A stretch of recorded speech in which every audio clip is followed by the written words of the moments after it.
బీరకాయ తొక్కు పల్లీలతో పచ్చడి చేయబోతుంది. 2 టేబుల్ స్పూన్ ఆయిల్, 10 ఎండుమిర్చి, 1 స్పూన్ ధనియా, స్పూన్ జీలకర్ర, పల్లీలు ఎండుమిర్చి బాగా వేగిపోయినాయి. ఇప్పుడు అందులో ఇది వేసేయాలి, బాగా వేసుకోవాలి.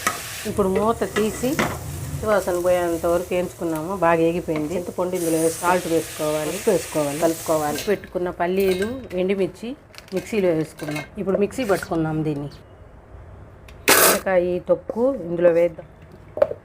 వాటర్ వేద్దాము. ఇందులో వేసుకున్నాం. ఉల్లిపాయ కూడా వేసుకొని 2 రోజులకి స్మెల్ వచ్చేస్తుంది. అందుకని నేను ఒట్టి వెల్లుల్లి వేసాను. 2 టేబుల్ స్పూన్ ఆవాలు, ఎండుమిర్చి, కరివేపాకు.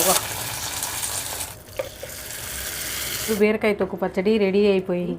దీన్ని వేడి అన్నంలోకి ఇది వేసి కలుపుకొని తింటూ ఉంటే నా సామిరంగా అంటూ ఉంటుంది. ఇంకా తినాలనిపిస్తుంది. కొంచెం సన్నగా ఉండేవాళ్ళు ఈ పచ్చడి తిన్నారంటే బాగా బొద్దుగా